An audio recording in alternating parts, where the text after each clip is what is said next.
Buenas tardes. Muchas gracias a Javier Barón y a todo el Departamento del Siglo XIX por invitarme a participar en esta jornada. Y bueno, yo creo que necesito unos momentos para serenarme un poco, porque realmente ha sido apabullante la cantidad de imágenes que hemos podido ver en la última hora y la calidad también de lo que veíamos. Casi podíamos haber terminado aquí, ¿no? Perfectamente la jornada podía haber terminado con ese detalle de la cara de esta mujer al sol. Pero, en fin, hay que trabajar y continuaremos. También, aparte de sentirme apabullada por la cantidad y por la calidad, yo no voy a poner, creo, imágenes tan buenas y me siento un poco outsider también como Dauvigny o como Martín Rico, porque voy a hablar de algunas fotografías y de algunas pinturas, pero consciente de que las relaciones entre la pintura de paisaje en España en la segunda mitad del XIX y la fotografía es un asunto en el que queda mucho por investigar. Esto, que es un inconveniente, puede ser también una ventaja para muchos de los que están aquí, que son gente joven y que a lo mejor en algún caso está buscando caminos por los que trabajar. Pues bueno, este es uno de los caminos por los que todavía hay mucho que hacer. La fotografía jugó un papel muy importante en toda la segunda mitad del XIX, un poquito antes también, porque se presentó en el 1839, pero realmente a partir del 51, de la exposición del Palacio de Cristal de Londres, es cuando más y mejor se difunde. Y a partir de ahí, la fotografía y la pintura tuvieron unas relaciones complicadas en la segunda mitad del siglo, unas relaciones que pasan por distintos momentos, y de esos momentos vamos a ver esencialmente tres a lo largo de estos poco más de 50 años. Antes de entrar en cada uno de esos momentos, hay que decir que la fotografía nace como paisaje, y un ejemplo puede ser la primera imagen fija que tenemos, relativamente fija solo, está vista desde la ventana de Grasse que hizo Niepce en el año 26, 13 años antes de que se presentara el daguerrotipo. Niepce era, junto con Daguerre, el inventor del primer procedimiento fotográfico. También podíamos ver la vista del Boulevard del Temple que hace Daguerre, uno de sus primeros daguerrotipos conocidos, y que de nuevo es una vista, en ese caso una vista urbana, como en este caso es una vista rural. Entre los dos procedimientos que primero se pusieron en marcha, el daguerrotipo a su derecha y el calotipo a su izquierda, se produjo muy pronto una especialización debida a las condiciones y a las características de cada uno de los medios. El daguerrotipo está hecho, es una imagen sobre una placa metálica, una placa de cobre plateada, que da, como se puede ver en esa imagen o como se puede ver en otras, da unas líneas muy nítidas, unos contrastes muy claros, delinea perfectamente aquello que está copiando, permite una enorme cantidad de detalles, muchísima riqueza. Si yo fuera un artista como Santiago Alcolea, sacaría aquí unos zooms maravillosos de este retrato de la hija de Talbot, pero se puede comprobar en los daguerrotipos. Mientras que el calotipo o talbotipo, se llamó talbotipo por el nombre de su inventor, Fox Talbot, o calotipo precisamente porque producía una imagen que consideraban muy hermosa sus contemporáneos. Y a diferencia del daguerrotipo, como pueden ver, el hecho de que esté hecho en papel el positivo y en papel también en negativo, el paso por dos papeles, hacía que la imagen fuera mucho más borrosa, mucho más desvaída, mucho menos nítida de contrastes, con mucho menos detalles y que la acercara mucho más a los procedimientos manuales, que la acercara mucho más a la pintura, pero que la acercara a la litografía, al dibujo, etc. Esto hizo que se produjera esa especialización a la que me refería y el daguerrotipo quedara fundamentalmente para los retratos, lo que más nos quedan son retratos del siglo XIX al daguerrotipo, aunque hay también magníficas vistas, y la de Albiñana del Museo del Prado, que está desde hace poco tiempo aquí, es un ejemplo magnífico, pero se especializó en retratos el daguerrotipo, mientras que el calotipo se especializó en vistas.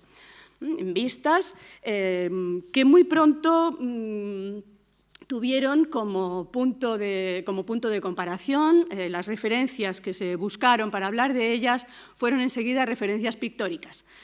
Muy pronto, la primera crítica de fotografía que hay, que Lady Eastlake, que era la mujer del presidente de la Royal Academy de Londres, ella hablaba de los calotipos de Hill y Adamson, un pintor y un fotógrafo, de calotipos como el monumento a Walter Scott o como su propio retrato o como otros retratos que hizo en estos años, hablaba de ellos diciendo: parece que el espíritu de Rembrandt ha revivido. Y esto va a ser una constante a partir de este momento. Rembrandt va a ser uno de los que se recuerdan siempre.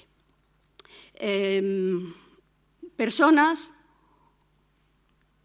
que no tenían habilidades para dibujar o para pintar. Este es también un dibujito hecho en el viaje de bodas de Fox Talbot, nada que ver con lo que hemos visto antes de Fortuny. Fox Talbot hizo este dibujo en el lago de Como, muy torpe, y siempre se dice que fue uno de los motivos que le llevó a buscar un procedimiento que realmente le permitiera fijar la imagen que le daban distintos tipos de cámaras que se venían utilizando, distintos tipos de aparatos ópticos que los pintores utilizaban para facilitar su trabajo. Bien, la cámara lúcida, que se utilizaba desde hacía menos tiempo, y la cámara oscura, que se venía utilizando desde el Renacimiento.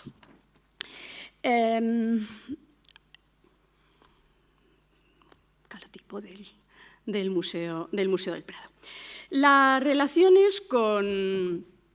relaciones entre la fotografía y la pintura, la fotografía y el grabado, la fotografía y los procedimientos de reproducción son muy tempranas, y además de ese uso de cámaras, algunas de las primeras fotografías que se hicieron, algunos de los primeros daguerrotipos, sirvieron para publicar colecciones de grabados, como las excursiones daguerrianas, que se publicaron a comienzos de los años 40, y los calotipos se empezaron a vender también muy pronto en forma de fascículos de entregas que después se coleccionaban y que se colocaban a veces en las paredes como si fueran un grabado, o a veces en forma de libro. Así Fox Talbot publicó el lápiz de la naturaleza, y así muy poco después los anales de los artistas españoles de Stirling Maxwell incluyeron también calotipos para hablar de determinadas obras. Se utilizaban como grabados y se podían comprar en las mismas tiendas en las que se compraban los grabados, en las mismas tiendas, en las mismas librerías, en París, en Roma, en Londres o en Madrid, en cualquier ciudad. Incluso el tamaño de estos calotipos en muchas ocasiones era el mismo de los grabados, y a veces incluso alcanzaban tamaño de óleos. Laurent, por ejemplo, he traído un caso en el que hace estos calotipos que medían más de medio metro y para los que además empleaba unas cantidades de tiempo descomunales. También las relaciones entre la fotografía y la pintura en España son unas relaciones muy, muy tempranas, porque incluso antes de que se presentara el daguerrotipo, En Roma, en la pandilla de los pintores, de Carlos Ruiz de Rivera, de Federico, de Madrazo, pues estaba Ramos Zapetti, un zaragozano al que llamaban el nigromántico, porque siempre estaba haciendo experimentos y, según cuenta Poleró, en el año 37 ya había fijado la imagen de una figura y una parte de su estudio sobre una placa de cobre. Después se pierde la pista de Ramos Zapetti, como se pierde la pista de tantos de los que fueron inventores, a veces míticos, de la fotografía, en un momento en el cual la fotografía no nace porque la haga nacer una sola persona, sino que en muchos lugares hay investigaciones que llevan a distintas posibilidades, de las cuales se imponen unas y otras no, pero las posibilidades eran muchas. La fotografía, sin embargo, no supuso en estos primeros años, y este mismo calotipo de Loren lo deja claro, no supuso en estos primeros años una nueva manera de mirar. La fotografía lo que hizo fue, al contrario, mirar a la pintura y los fotógrafos miraron como habían mirado los pintores y se colocaron en los mismos lugares en los que se habían colocado los pintores. Tenemos muchas fotografías en las cuales podemos ver a un pintor trabajando, generalmente de espaldas porque le daba menos problemas al fotógrafo de movimiento, o lugares en los cuales había estado o estaba el caballete y en ocasiones también la máquina de retratar. Los principios que valían para la pintura, los principios del cuadro como una ventana abierta al paisaje o el cuadro como un escenario de teatro con bambalinas en las que se desarrolla una escena, siguen siendo perfectamente válidas. También muchos fotógrafos fueron inicialmente pintores o simultanearon las dos actividades, y, como decía antes, utilizaron esas cámaras como algo muy habitual. En esta competición primera entre los fotógrafos y los pintores, los fotógrafos tenían todas las de perder en los primeros años. Las dificultades técnicas hacían que, en general, las fotografías fueran aburridas, fueran como esta fotografía de Loren, sin personajes, lo cual les quitaba parte del encanto que tenían las pinturas o que tenían los grabados. Esto se debía a condicionantes técnicos. Si querían que saliera algo así de perfecto, no tenía que haber nadie delante, y si había alguien delante, pues los fotógrafos se arriesgaban a que les salieran estas figuras movidas, estos fantasmas, que al tener que tener el obturador abierto 10 segundos, por ejemplo, era muy fácil que si había más de una persona se movieran y quedaran borrosos o que quedaran directamente como fantasmas, como podemos ver aquí, los fantasmas de los caballos o los fantasmas de los coches. Por eso digo que en estos primeros años la fotografía era aburrida y estaba en una situación de desventaja respecto a la pintura y a los demás procedimientos manuales, digamos. Claro, tener fantasmas en las fotografías, tener figuras borrosas era un problema y, de hecho, hubo fotógrafos que tuvieron críticas severas. El caso de Julia Margaret Cameron, por ejemplo, por presentar estas fotografías desenfocadas. En el caso de los retratos de la Cameron no se debe tanto a un problema de que el personaje se moviera, sino a que hacía unos primeros planos para los que la óptica no estaba todavía preparada y por eso le salían así de borrosos. La verdad es que a la Cameron le daba lo mismo. Ella decía que no quería ser una buena fotógrafa, que ella lo que quería era ser una artista y este tema de la nitidez no le preocupaba especialmente. Para ver esa ocupación de los mismos lugares por parte de los fotógrafos y de los pintores, ya hemos visto a lo largo de la mañana muchos, podemos ver alguno más y podemos ir incluso hasta tiempos anteriores, hasta el 18, a pinturas como las de la serie de Mariano Ramón Sánchez, esa serie de puertos, bahías, puentes, etcétera, que hizo por encargo de Carlos III para el gabinete del príncipe. y para las cuales utilizó la cámara oscura, como hacían muchos pintores que tenían intereses topográficos. Este era uno de los casos. Este es un asunto también, bueno, y es un lugar que fotografiaron muchos después, entre otros Clifford.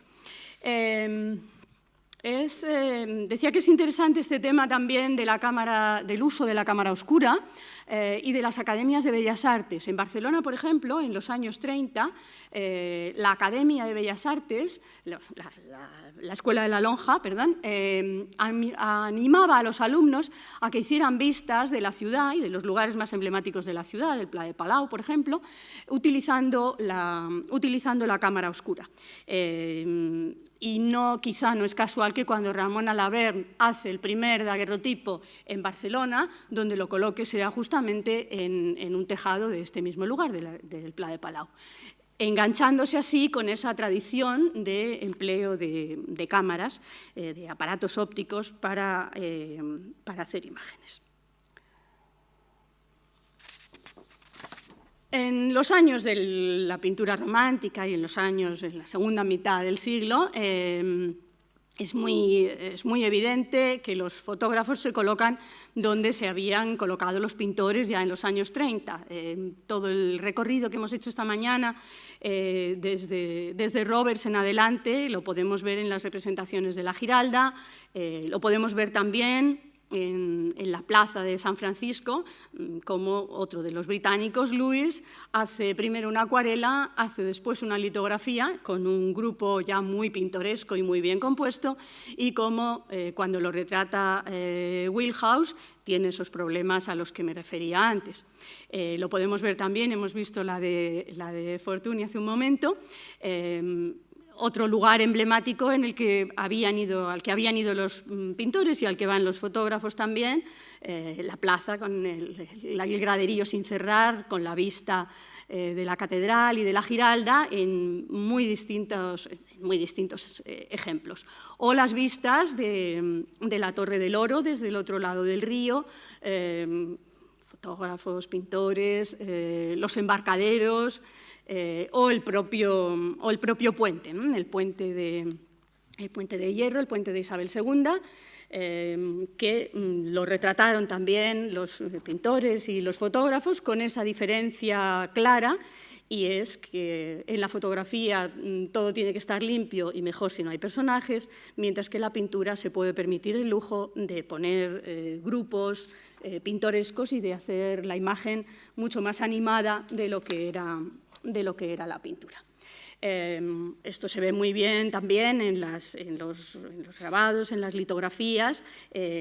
Aquí, en los dos casos, hay grupos de gente, pero lo que aquí son manchas toscas, movidas y poco claras, y que estorban, que ensucian, que manchan desde una mirada un poco tradicional. Aquí, sin embargo, es algo perfectamente ordenado y algo elocuente de lo que alguien que miraba esta litografía esperaba encontrar en Sevilla. Esto fue algo que les pasó a los pintores, a los litógrafos, a los grabadores, que añadieron figuras, pero era algo que pasaba también con la propia fotografía. Esta mañana, yo creo que era en las hojalatas de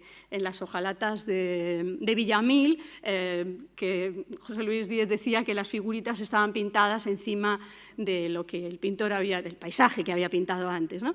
En el caso de la fotografía también pasó esto, y es que los fotógrafos se dieron cuenta muy pronto de que se podían meter en esa línea, en esa tradición de hacer vistas y venderlas, igual que se vendían los grabados o igual que se vendían esos pequeños cuadritos que los turistas se llevaban como recuerdo o que compraban después en París o en Londres. Y podían hacerlo además los fotógrafos por menos dinero, con lo cual podían llegar a un público más amplio. Y desde muy pronto, desde que se inventó este formato, el formato de tarjeta de visita, lo que están viendo aquí es una ampliación monstruosa, estamos hablando de algo que tiene el tamaño de una tarjeta de visita, se dieron cuenta de que las podían vender, las empezaron a vender ya en los años 50 en sus estudios, Y para animarlas también, lo que hicieron fue que algunos de los pintores que trabajaban en los estudios, en estos gabinetes de retrato, eran básicamente de retrato, aunque hicieran también vistas, trabajaban pintores que o bien coloreaban fotografías o bien, como en este caso, añadían figuritas con aguada, con acuarela, con unos pigmentos muy suaves a las fotografías para que no fueran tan aburridas, ¿no? Después esas fotografías se vendían sueltas o se vendían en forma de álbumes, que es como normalmente han llegado hasta nosotros.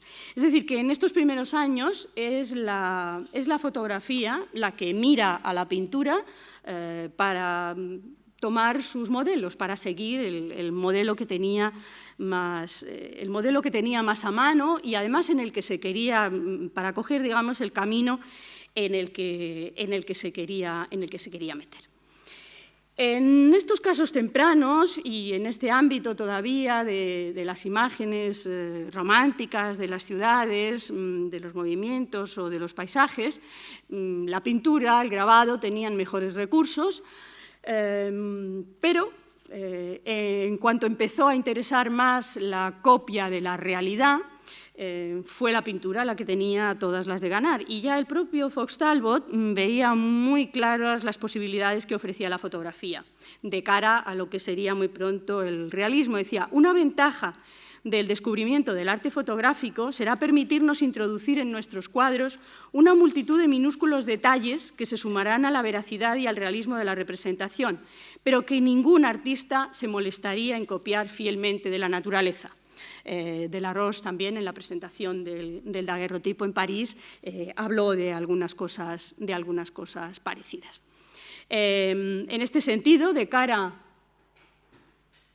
a los intereses realistas, la fotografía tiene muchas ventajas, sobre todo porque, tal como se ve en estos años centrales del siglo, permite una representación de la realidad fría, mecánica, desapasionada, una representación hecha por una máquina, tal como la veían en estos años, en general, en la fotografía.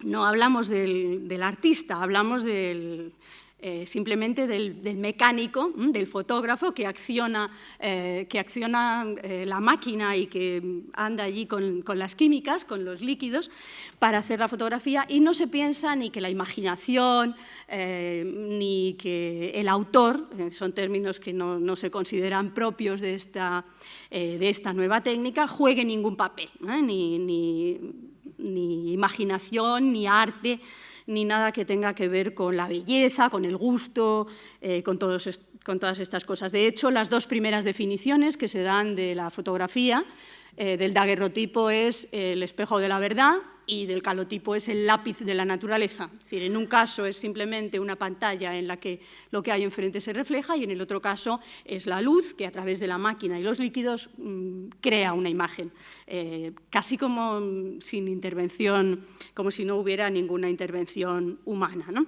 Esto es lo que hace que a la fotografía le cueste mucho trabajo abrirse camino, que tenga una batalla con la pintura, con su hermana mayor, y que la pintura haga todo lo posible para que la fotografía no entre en las exposiciones nacionales.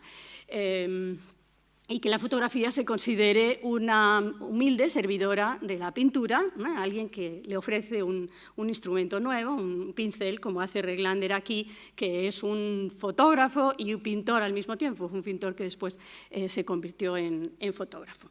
La fotografía es algo que puede ayudar simplemente. Siguiendo esta idea, desde los primeros años hubo fotógrafos que trabajaron para los artistas, normalmente suministrándoles fotografías de figuras, de desnudos, que evitaban la presencia del modelo o la hacían menos necesaria. Y uno de los casos más tempranos y más importantes es el de Delacroix, que tuvo una actitud absolutamente abierta hacia la fotografía. Habló de ella, fue amigo de fotógrafos, posó las fotografías para que el fotógrafo las hiciera y después él las utilizó en pinturas y en dibujos. Habló en sus escritos y lamentaba incluso no haber nacido más tarde para haber podido aprovechar más y disfrutar más este nuevo procedimiento que se le abría. No todos tenían una actitud tan abierta como la suya, pero hubo a partir de este momento fotógrafos que hicieron fotografías para artistas, en unos casos para obras que se iban a hacer, en otros casos inspirándose en las que ya se habían hecho. Y hubo también fotógrafos que no solamente hacían figuras, sino que también tenían en su repertorio edificios. En las academias de Bellas Artes se conservan muchas fotografías del 19 de vistas y de edificios, de lugares. El caso de Caneva, que también era pintor y era fotógrafo al mismo tiempo, es uno de los más importantes. También el museo tiene una buena colección. Y también había vistas, también había fotografías de árboles, de nubes, que estaban al alcance de los pintores de paisaje, que en muchas ocasiones los utilizaron. El caso de Courbet y su pasión por la fotografía es uno de los más conocidos, y Castillo y Chillón, por ejemplo, es uno de los ejemplos de los más conocidos. Carlos Navarro habló en un texto de Rosales sobre la importancia que tiene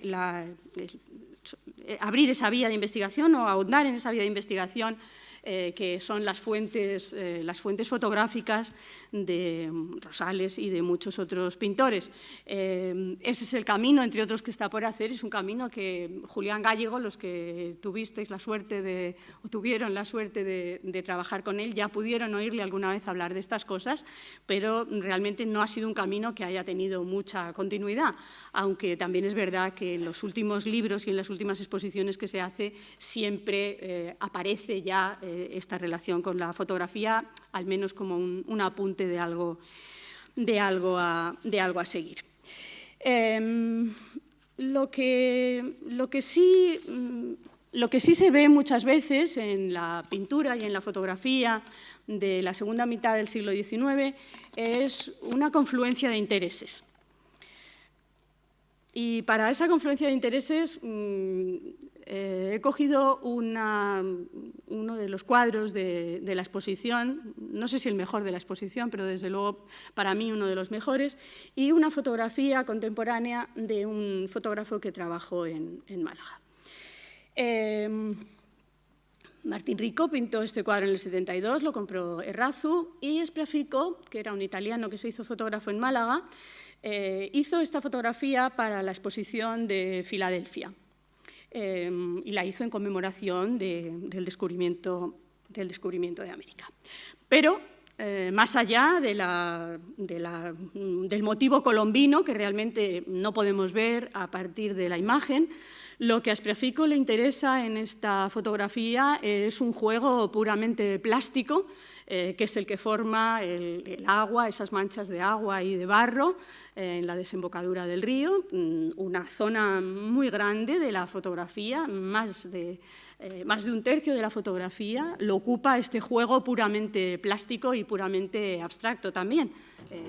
Acordaba ahora que veíamos algunas cosas de Fortuny, ¿no? Y creo que también en el caso de Martín Rico, ese primer término de la desembocadura, con esos juegos, con esos meandros que traza el agua en la arena, hay un interés común también. Las diferencias son unas diferencias que tienen que ver con las posibilidades de la técnica en estos años. Martín Rico se puede permitir el lujo de abrir el campo todo lo que quiera y colocar más de 20 barcas. Spreafico tiene que limitarse a lo que le permite la cámara y además tampoco puede poner demasiadas barcas porque se arriesga a que haya más movimiento y le salga mal, con lo cual pone 4 y ahí lo deja. Martín Rico puede colocar esos niños en primer término, jugando, mientras que Spriafico se limita a poner 4 figuras de pescadores en una barca bastante lejos para evitarse todos esos problemas. Y, desde luego, ni pensar en desplegar las velas, cosa que el pintor también se puede permitir. Además de todo eso, hay otro aspecto, y es que tanto el mar como el cielo en la fotografía de Spriafico son una lámina plana, blanca, mientras que en el cuadro de Rico el cielo tiene un peso, todas esas nubes, muy importante. Y esto fue uno de los problemas que tuvo la fotografía desde los primeros años. La fotografía tenía varios problemas: no podía captar el movimiento, no tenía color y tampoco podía permitirse captar las nubes de esta manera, ¿no? Al tener que tener abierto el objetivo un tiempo largo, las zonas, el cielo o el mar, se queman y se quedan completamente blancas. Esto, digo, que fue uno de los intereses que tuvo la fotografía en los primeros años, y cuando se resolvió al principio, más avanzado el siglo, se resolvería de una manera menos, se resolvió con truco. Le Gray lo resolvió con truco en los años 50, y lo que hizo fue utilizar 2 fotografías, una para el cielo y otra para el mar, y hacer un montaje. Ese fue su truco, digamos, siempre se ha relacionado con Courbet, y había otros trucos diferentes, como los que hacía Altobelli, que naturalmente fotografiaba de día, pero luego, a la hora de revelar, dejaba que se ennegreciera la parte baja para que la parte alta pudiera tener más luz, incluso hacía retoques. Es decir, que el cielo no está más limpio aquí, limpio quiero decir sin nubes, que en Fuenterrabía, porque en Huelva normalmente haya menos nubes que en Fuenterrabía, sino porque los condicionantes técnicos son diferentes. Estos intereses plásticos de los que hablaba hacen que también la fotografía de Spriafico sea una fotografía muy moderna, que ese primer término sea un primer término casi abstracto. Y lo que me sorprendió fue que también, mirando el cuadro de Martín Rico y leyendo lo que decía Javier Barón sobre el primer término, sobre todo, una de las cosas que él destaca es precisamente la modernidad de este cuadro, ¿no? Dice: la resolución y el cromatismo del primer término resultan novedosos en el paisaje español del momento. Despojada de todo elemento, la arena fangosa aparece pintada en finos tonos malvas, sobre los que destacan los cuidados verdes claros con algún reflejo rosa de los charcos que deja la bajamar. Con un peso diferente en una imagen y en otra, pero en los dos casos con un elemento de modernidad muy potente. Y hablo de coincidencia de intereses porque realmente no hay posibilidad de que hubiera contactos de otro tipo. Esto se pintó en el 72, lo compró Errazu y se expuso en el 78 en París. Y en el 78 Spriafico, en mayo del 78, Spriafico llevaba unos meses muerto. Esta foto se hizo en el 75, se mandó a la exposición de Filadelfia y se guardó en un álbum lujosísimo, tiene un tamaño también muy importante, que se conserva en las colecciones del patrimonio nacional. Y la modernidad de esta fotografía, no solo de esta fotografía, sino de toda la fotografía de José Spriafico, es tan evidente que en algunos libros esta fotografía del ferrocarril de Córdoba a Málaga se ha publicado al revés. Si se fijan, la sombra está en la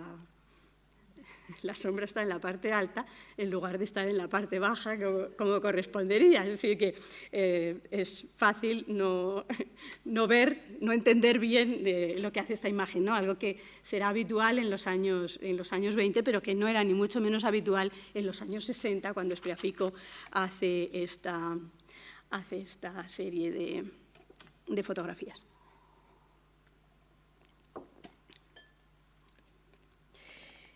Y decía que uno de los asuntos en los que la fotografía y la pintura entran en conflicto o tienen actitudes diferentes es el de la ingeniería. La ingeniería encuentra su representación en la fotografía, se desarrollan en paralelo en la segunda mitad del siglo XIX, pensemos en el ferrocarril, por ejemplo, en esos viaductos, pero la pintura acostumbraba a mirar por encima del hombro a los temas industriales, lo mismo que miraba por encima del hombro a la fotografía. Aún así, hay ejemplos importantes como en el de Villamil, en el que no voy a entrar, ya lo hemos visto un par de veces hoy. Únicamente sí que quiero destacar el valor documental que tiene esta pintura, un valor documental que habitualmente es un valor que tienen las fotografías, porque el puente de Fraga duró muy poquitos años. Se cayó en el 52, lo restauraron y muy poco después se volvió a caer otra vez, y es una de las pocas imágenes que tenemos de este puente, aunque los intereses del pintor no tengan mucho que ver con el hierro. En un camino intermedio entre intereses industriales e intereses más tradicionales, podíamos ver este puente en construcción de AES, que nos puede recordar algunas de las cosas que hacía Corot también, mirando a puentes, en el caso de Corot, un poco más antiguos. Pero sí que es verdad que hay un elemento de modernidad y de cercanía a la fotografía en el punto de vista que toma, aunque no llegue a hacer un canto a la técnica, entre otras cosas porque el momento que él capta es un momento inicial de la construcción. Tampoco los trenes despertaron mucho interés en los pintores en los primeros años de la segunda mitad del siglo XIX, y cuando lo hacen es más para representar tipos pintorescos. Esto pasa en Sevilla, pero pasaba también con las estaciones de Londres o pasaba con las estaciones de Viena, bastante alejadas de la fotografía, que tiene además en las estaciones uno de sus puntos fuertes a lo largo del siglo XIX. Tampoco hay muchos trenes en la pintura española. He cogido este boceto de Pinazo para el retrato de Jaume Andreu, y tenemos que ir un poco más adelante para ver una presencia mayor de trenes. He cogido una imagen, que es una imagen de México, en la cual José María Velasco pinta uno de esos ferrocarriles, de esos trazados de ferrocarril espectaculares que se hicieron en el 19, que tenía que salvar unos desniveles muy grandes y que él pintó en varias ocasiones. Pero lo pintó de una manera muy particular. Podemos ver que la línea del ferrocarril sigue la línea del trazado de la cañada, que los postes metálicos que sujetan el viaducto son como patas de araña, prácticamente no se ven, nos dejan ver perfectamente el paisaje que hay detrás, y ni siquiera el tren nos molesta demasiado. Está la locomotora, hay un tramo en el que no hay vagones, después hay unos vagones. Los del fondo se funden perfectamente con el color del paisaje, y la locomotora, que va en primer término y que va echando humo, pues ni siquiera llega a echar un humo muy negro, y ese humo desde luego no rebasa la línea de la vegetación y rápidamente se convierte en formas de nubes que se integran de maravilla en el bosque del fondo. Es decir, que hasta eso acaba integrándose en el paisaje, no hay nada que lo rompa. Y en el primer término se puede ver esa vegetación. Había un crítico que hablaba de las extendidas montañas, las altas rocas y ese mar de vegetación, ¿no?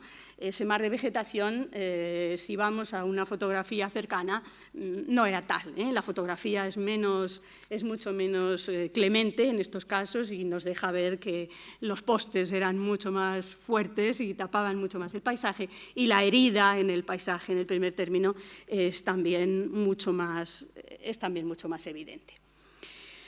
Y otro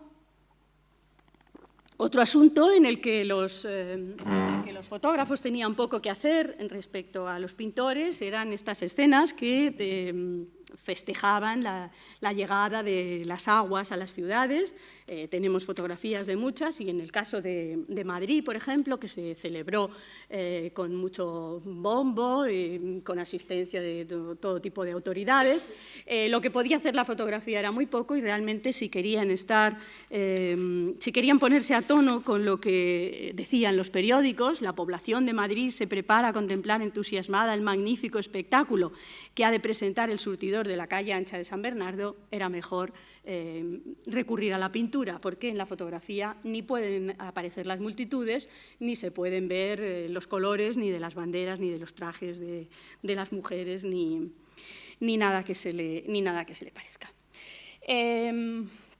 Los faros también fueron otro objeto que le interesó mucho a la fotografía y que no le interesó tanto a la pintura, a diferencia del siglo XX, cuando el faro se va a convertir en un elemento asociado a la melancolía y a un montón de cosas. En este momento es simplemente algo de tipo industrial, y hubo algunos especialmente importantes, como el de Buda, en la desembocadura del Ebro, que Lauren fotografió en muchas ocasiones y que algún pintor copió literalmente y punto por punto, como se puede ver, ¿no?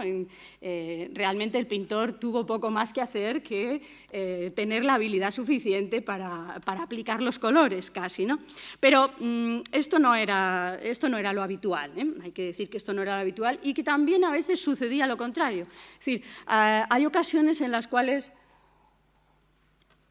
la fotografía funciona como una pintura, ¿eh? Cuando Júdez tiene que hacer una fotografía al boceto del monumento a Elcano, lo que hace es colocar el modelo en la azotea de su estudio. Los estudios estaban siempre en los últimos pisos, en las azoteas, para tener mejor luz. Lo coloca encima y raya la base de la azotea para que no la podamos distinguir.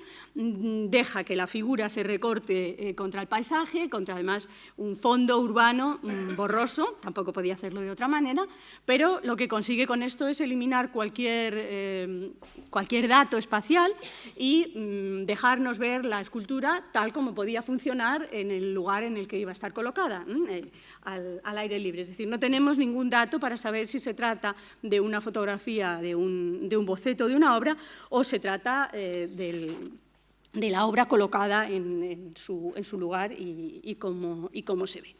No es extraño que pase esto, porque Júdez, como muchos ya saben, era un fotógrafo que era amigo de pintores, que trabajaba con pintores, que tenía pintores trabajando en su taller.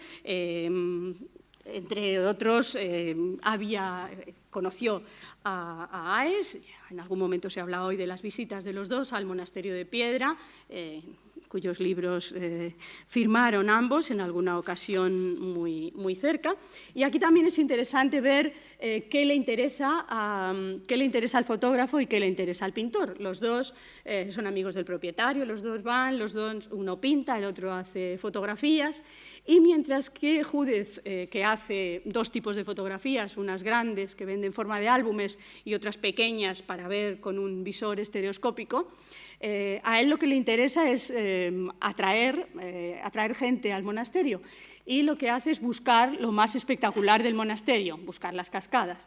A diferencia de él, Aes busca lugares mucho más tranquilos, algunos de los cuales parecidos también fotografió Júdez, pero es un caso en contra, digamos, de lo que se pensaría en principio, ¿no? La fotografía es en este caso la que busca lo más espectacular. No sabemos, yo creo que a ciencia cierta, qué pensaba de qué pensaba de la fotografía Aes, pero sí que parece que tenía ese recelo que tenían muchos pintores de que su paisaje se equiparara a las fotografías. No voy a leer la frase que ya creo que ha sido Javier Arnaldo, el que la ha leído esta mañana, diciendo que si no hubiera que ponerle nada a la pintura, la máquina de Daguerre haría un excelente oficio de pintor. La fotografía y la pintura coinciden muchas veces en el interés por los lugares poco importantes como puede ser un trozo de una playa o como puede ser lo que se ve desde el estudio de un fotógrafo que también era pintor, como he dicho antes. Los intereses que llevan a un pintor a hacer imágenes como esta, que también ya hemos visto hoy, pueden estar cercanos de los que llevan a un fotógrafo como Cuvilliés a hacer estas fotografías de árboles. Es muy difícil distinguir en qué punto la fotografía pesa en los fotógrafos o simplemente tienen los mismos intereses por lo inmediato, lo cotidiano, lo que no tiene importancia, lo que hasta entonces había pasado desapercibido, independientemente de que para los de Barbizon este tipo de árboles tuvieran otros significados. La fotografía fue muy importante también para las vistas urbanas. Estamos hablando todo el día de vistas topográficas. En estos años, en los años 70, la fotografía se había desarrollado bastante, las técnicas del colodión, los papeles a la albúmina. Había fotógrafos en todas las ciudades que solían hacer ya vistas que se vendían. En Barcelona, por ejemplo, en estos años, Martí hace una serie de bellezas de Barcelona. Y es difícil no ver el peso de la fotografía, aunque no haya visto ninguna fotografía concreta de este llano de la Boquería, pero es difícil no tener detrás esa huella en pinturas tan detallistas y con tanto interés de carácter topográfico.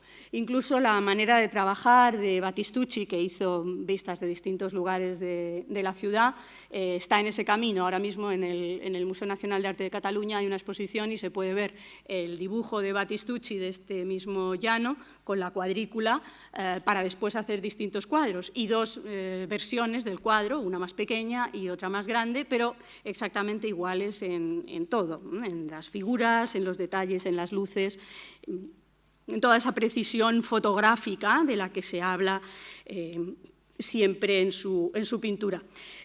Incluso hay casos que sorprenden. Por ejemplo, en 1888 un fotógrafo, Audouard, que había querido ser pintor antes, le encargó a Battistucci que hiciera dos vistas acuareladas de dos pabellones, el pabellón antiguo y el pabellón moderno de las Bellas Artes, en la exposición de 1888, antes de hacer él sus fotografías. Es decir, que al fotógrafo le interesa ver cómo el pintor ve esos lugares para después él hacer sus fotografías y ceñirse y acercarse a esa misma línea para que su fotografía tenga mejor acogida. Y tampoco puede ser ajeno al interés documental el cambio que experimentan estas vistas urbanas en Sevilla en la segunda mitad de los 50 y en los años 60, pasando de esas primeras imágenes románticas que hemos visto a estas vistas mucho más detalladas y mucho más parecidas, en definitiva, a las fotografías.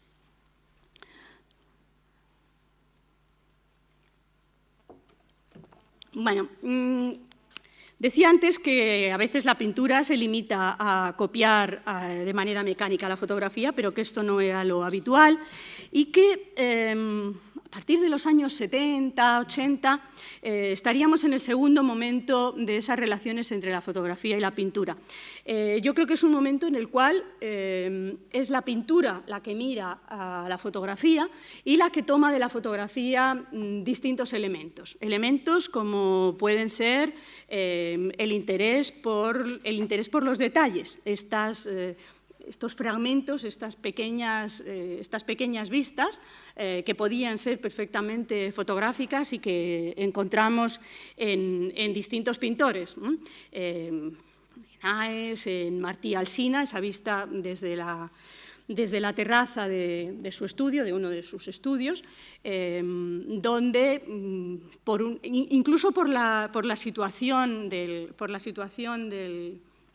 la vista, en lo alto de una azotea, en un cuadro que tiene, por un lado, la imprecisión de la pintura impresionista, pero por otro lado tiene también el encuadre fotográfico. No sabemos, bueno, sí sabemos, a diferencia de Courbet, Martí Alsina, cuando habla de fotografías, solamente habla de fotografías en un sentido personal, familiar. Dice, qué pena que estoy lejos y no tengo vuestras fotografías con su familia. Pero no era como Courbet, que las compraba, las encargaba, las guardaba, se lamentaba cuando se destruían, las pedía, etcétera. En este caso no es así. Su biógrafa dice que no se han conservado fotografías de Martí Alsina y tampoco otras referencias que hagan pensar en un pintor, además, con una producción tan absolutamente brutal como era él, que hiciera otro uso. Por otra parte, insisto en que el uso vergonzante de la fotografía fue muy habitual. Puntos de vista que son habituales en la fotografía de montaña, por ejemplo, las vistas tomadas desde abajo, enfoques de las calles, fragmentos o otro tipo de fragmentos como este, que hacen que no veamos el monumento, que pensaríamos que sería lo más importante que aparece aquí, más que en un segundo término y cortado, ¿no? Como en este caso de Jiménez Aranda. Esto no es concebible antes de la fotografía, pero tampoco es concebible antes de que se conozcan las estampas japonesas. Entonces, es muy difícil delimitar de dónde vienen muchas veces las cosas. Y este interés hacia enfoques, otro caso también, solamente vemos la base del monumento, está igualmente cortado. Y este interés viene muchas veces no tanto de la fotografía de los profesionales, que estaban más constreñidos por lo que la clientela les pedía, viene más de la fotografía de los aficionados, que eran mucho más libres a la hora de elegir los temas, a la hora de enfocar. En ocasiones hay casi deformaciones en la pintura, maneras de ver que vienen directamente de la fotografía y que las podemos encontrar en muchos casos.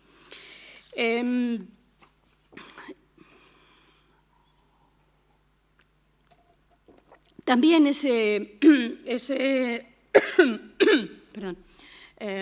interés por zonas, por lugares sin importancia, se puede ver en pinturas y se puede ver en fotografías, que a veces hacen lo mismo que hace aquí Rusiñol, dejar toda una parte en sombra, no tener un centro claro, dejar el espacio central vacío. Degas, por ejemplo, lo hacía muchas veces en sus fotografías, y esto a los fotógrafos y a los pintores en muchos casos les trajo problemas, ¿no? Algo tan prosaico como, en principio, es esta pintura, hizo que tuviera una acogida muy mala, al mismo tiempo que tenían una mala acogida los impresionistas, y que Balart dijera que Rusiñol había sido víctima de lo que ahora se ha dado en llamar sinceridad, después de decir que era discípulo o que tenía relaciones con Raffaelli, que usaba claramente fotografías y no lo ocultaba. En esta misma línea y con esa dificultad de saber si realmente el interés es un interés que le viene por la fotografía o es un interés que le viene por lo que estaban haciendo los pintores franceses, por lo que hacían los impresionistas, pero podemos ver otras escenas de Casas y de Rusiñol en ocasiones tan cercanas que igual las pudo pintar delante del motivo que haberlas pintado delante de la fotografía. Que los pintores utilizaron fotografías es evidente, hemos visto ya este ejemplo que también está en la exposición, y a falta de ver las fotografías que pudiera tener Martín Rico en su colección, pues es evidente que en la última etapa, sobre todo en las pinturas venecianas, tuvo que usar las fotografías. En unos casos, como decía, el uso era abierto, en otros casos era vergonzante, como el caso de Ingres, que negaba ante tirios y troyanos que la fotografía tuviera algo que ver con él y hablaba en contra de los fotógrafos, pero hay multitud de ejemplos. Hay un asunto interesante que es el del uso de la fotografía para artistas, que era fotografía para artistas, pero muchas veces también funcionaba como fotografía erótica. Y, de hecho, esta fotografía de Cañellas la utilizaron para la portada de un libro sin pedirle permiso. En esta época, naturalmente, nadie pedía permiso para nada. Pero había fotógrafos que Cañellas estaba instalado en París y hacía fotografías que después dibujantes, grabadores utilizaban para hacer ilustraciones, en un caso como el de Pellicer con bastante soltura y gracia, en otros casos con menos. Hubo algún pintor no tan destacado que, utilizando fotografías de un álbum que le encargaron a Cañellas con imágenes de Lampurdán, hizo algunas pinturas que van un poco más allá del faro de Buda que veíamos antes, incluso se quedan un poco más cortas todavía, ¿no? Es decir, en este caso sí que la fotografía era una servidora humilde, muy humilde, y de una pintura también muy, muy humilde.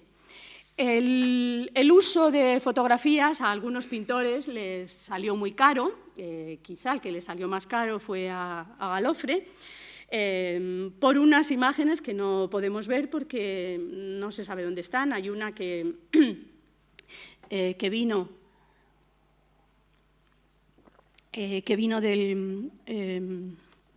vinieron de Roma varias, porque eran envíos que había hecho cuando estaba de pensionado en la academia, pero de la que quería hablar era del 76, que no hay imagen. Una pertenece al Museo del Prado, pero está perdida. Y lo que pasó fue que Galofre estaba como pensionado en Roma, como pensionado de paisaje, y bueno, no tenía muy buenas relaciones, como saben, con Casado de la Lisal. Casado de la Lisal consideraba que se dedicaba a hacer una pintura demasiado para la clientela y poco de formación. Y la gota que colmó el vaso fue que en el segundo año de pensión presentó los estudios que tenía, los trabajos que tenía que presentar, los presentó un poco tarde, y Galofre y Casado de la Lisal hizo un informe negativo en el que, bueno, decía que había presentado las obras, pero que había una parte que estaba bien, que tenía una cierta precisión, que estaba bien hecha, que no concordaba con el resto. Y acaba diciendo que, bueno, que aunque lo había presentado deprisa, rápido, en el último momento y ciñéndose mucho a las condiciones, lo hubiera dado todo por bueno, dice, si no fuera, dice literalmente, si no fuera porque expuesta al público está en las estamperías, en las tiendas de grabados, y en mi poder obra la fotografía que el señor Galofre ha cuadriculado y copiado sin la menor aprensión para el cuadrito de los búfalos. Entonces, dice que esa es la gota que ha colmado el vaso y que hace un informe negativo para que no le renueven la pensión. Aunque un poquito antes, ha dicho, unas líneas más arriba, dice que los animales estaban pintados con graciosa precisión fotográfica. Es decir, lo mejor del cuadro le parecen esos animales pintados con graciosa precisión fotográfica, pero cuando ve que los ha tomado directamente de una fotografía que está en el comercio, dice que aquello es intolerable y que tiene que marcharse de Roma porque no está aprovechando el tiempo. Es decir, que en este caso a Galofre sí que, aunque luego hubo una polémica y casi una cuestión de Estado, pero realmente en ese momento a él sí que le costó algo. Hubo pintores que hicieron fotografías, como Garner de la Peña, y aunque no he visto el mismo tema en fotografía y en pintura sí que es muy evidente en algunas de sus pinturas, que la huella de la fotografía está detrás. Aquí en este muelle, aunque ponga el mismo galeón que puso en su cuadro más famoso, en El hundimiento de la Invencible, realmente el suelo con los charcos, la falta de personas, el murallón, la calidad del suelo, el mar, etcétera, todo eso hace pensar que tenía una fotografía o una visión al menos fotográfica. Muchos pintores, Pinazo, lo mismo que hacía Mucha, fotografiaron a sus hijos para tener después modelos que pintar. Algunos, decía antes que algunos fotógrafos quisieron ser pintores, y algunos buenísimos pintores, como el caso de Ocharan, hicieron horribles magníficos fotógrafos hicieron horribles pinturas, como la marina que tienen ahí arriba. Y en este caso lo que hacía Ocharan fue facilitar algunas de sus fotografías para que Daniel Zuloaga hiciera las cerámicas con las que adornaba el Palacio de Madrid y el de Cantabria. Y con esta fotografía de Ocharan, de la Puerta del Sol con un carruaje, ya en torno al año 1900, llego al último punto. Creo que a finales del siglo XIX, en el cambio del XX, en los primeros años del XX, son de nuevo los fotógrafos los que miran a la pintura porque quieren ser como ellos. Los fotógrafos quieren ser artistas y quieren que las fotografías sean obras de arte como lo son las pinturas. Por eso miran lo que hacían los pintores, el suelo mojado, los reflejos, etcétera, y firman sus obras como las firmaban los pintores. De nuevo los reflejos en el agua, hoy hemos visto centenares en la pantalla. Incluso destruyen el original, trabajan con procedimientos muy trabajosos, muy manuales, muy de pintor, y consiguen una de las cosas que la fotografía quiso conseguir desde el principio, que es el color. El color se consigue en 1907 de una manera estable. Hubo color a mediados del XIX, pero muy malo, no podía funcionar. Pero en 1907 los hermanos Lumière, además del cine, que ya habían inventado antes, inventan unas placas de vidrio que permiten tener color. Se ven por transparencia, pero tienen unas calidades espléndidas, y es un procedimiento caro que practican solo los aficionados, pero que realmente consigue la cuadratura del círculo, consigue darle a la fotografía muchas de aquellas cosas que la fotografía había aspirado a tener a lo largo de toda la segunda mitad del siglo. Muchas gracias.